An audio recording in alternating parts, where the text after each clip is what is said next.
Hello everyone, welcome to the channel. Today's video how to turn off SGE Generative AI and SGE while browsing in Google. Guys, I'll show you how to turn off, then you can follow this step. Turn off this search AI tool. Gonna be in that right corner. You can see that search lab.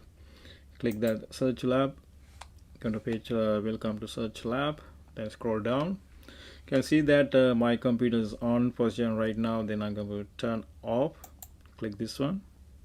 We'll change this page. You can see that when turn on, SG may appear when you search. I'm going to turn off. Turn it off, that browse web page AI powered tools what you look in page in Google. First I'm going to get access for search lab AI powered tool. You can click that search lab.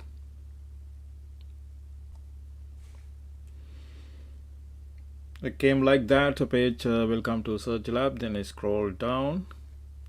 Okay, you can see my SG while browsing is turn it on my computer. Then what you're gonna do, then you can click this on button. Okay, after you click that on button, then it's gonna be a page like that. You can see that turn on. Then you can click this button. Gonna be turn off.